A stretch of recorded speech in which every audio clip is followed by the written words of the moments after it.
আসসালামু আলাইকুম প্রিয় দর্শক, দেশ এবং দেশের বাইরে থেকে যারা ভিডিও দেখছেন সবাইকে আন্তরিকভাবে শুভেচ্ছা এবং অভিনন্দন। আমি আপনাদের মাঝে কিছুদিন আগে একটি রিলসের ভিডিওর মাধ্যমে শেয়ার করেছিলাম যে আমরা একটা প্রজেক্ট হাতে নিয়ে যাচ্ছি। সেই প্রজেক্টটা হচ্ছে যে রসুন এবং পেঁয়াজের। তো আমরা অল্প কিছু কিন্তু রসুন চাষ করছিলাম, সেখান থেকে আজকে আমরা সেই রসুনে কিন্তু আমরা সার দিচ্ছি। মানে এই রসুন বোনার আগে আমরা প্রথমে জৈব সার দিয়ে কিন্তু আমরা এই রসুন যে জায়গায় আমরা চাষ করব সেই জমিটা আমরা মেরামত করেছিলাম। তো আমরা অল্প কিছু দিনের মধ্যে আমরা এই কৃষিবিদদের পরামর্শে আমরা যে আবাদটা শুরু করছিলাম, তো যখন আবাদ শুরু করেছিলাম তারা বলছিল যে জমি চাষ করার আগে আপনারা জৈব সার দিয়ে জমিটা মেরামত করে নেবেন। তো আমরা সেই অনুযায়ী জৈব সার দিয়ে কিন্তু জমিটা মেরামত করেছিলাম। তো আজকে আমাদের রসুন কিন্তু গাছগুলো অনেক বড় হয়ে গেছে। তো আমরা মাশাআল্লাহ আমরা অনেক সুন্দরই দেখতে পাচ্ছি। তো আমরা আজকে কিন্তু আমরা রাসায়নিক কিছু সার দিচ্ছি, সাদা সার। তো সাদা সার দিলে হবে কি যে গাছগুলো কিন্তু সহজে টলে পড়বে না।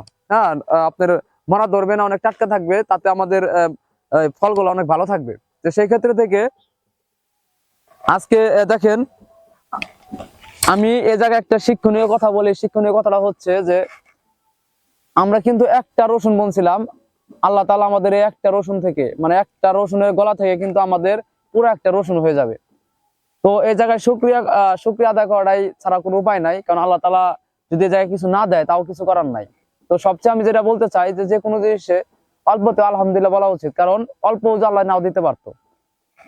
তো আমি মানে এটা কিন্তু একটা অনেক ভাবার বিষয় যে একটা রসুনের গলা বুনলে সেখান থেকে পুরো একটা রসুন হয়। এটা কিন্তু আল্লাহর অনেক বড় একটা নিয়ামত।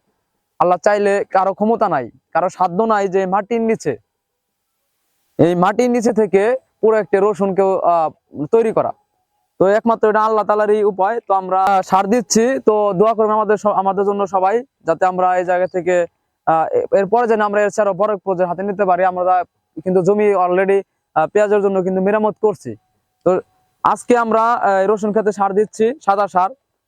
তো আমার মনে হয় অল্প দিনের মধ্যে আমরা এই জায়গা থেকে ফলন পেয়ে যাবো। একটু সময় লাগে, অবশ্যই সময় ছাড়া কিন্তু হয় না। তো সর্বনিম্ন 6 মাস সময় লাগে রসুন পুরোপুরি আসতে। তো সে পর্যন্ত আমাদের ধৈর্য ধরতে হবে।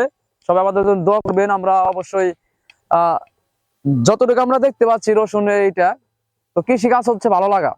তো ভালো লাগা না থাকলে কিন্তু আপনি কৃষি কাজ করতে পারবেন না। নিজের পেশাকে সম্মান করতে হবে। আপনি যে পেশায় থাকেন না কেন, তো ফ্যামিলির বা পরিবারের চাহিদা মেটানোর জন্য কিন্তু আপনি কৃষি কাজ করতে পারেন। কারণ আহ শাক সবজি এবং বিভিন্ন যে আমাদের আলুগুলা, বিভিন্ন যে তরকারি বা সবজিগুলো আমাদের কিন্তু পরিবারে প্রতিদিন লাগে। তো সেক্ষেত্রে থেকে আপনি কিন্তু চাকরির পাশাপাশি এবং ব্যবসার পাশাপাশি কিন্তু আপনি কৃষি কাজ করতে পারেন।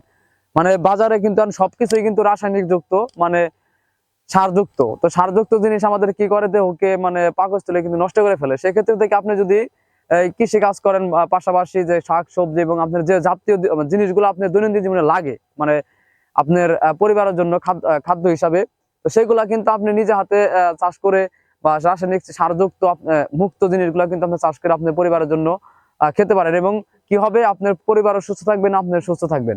তো সর্বশেষ আমার যে কথা ছিল যে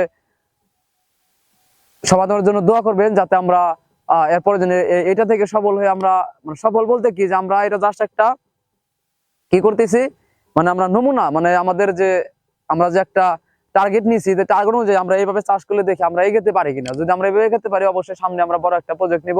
তো সবাইকে চাকরি এবং ব্যবসার পাশাপাশি কৃষি কাজ করার আমন্ত্রণ রইল।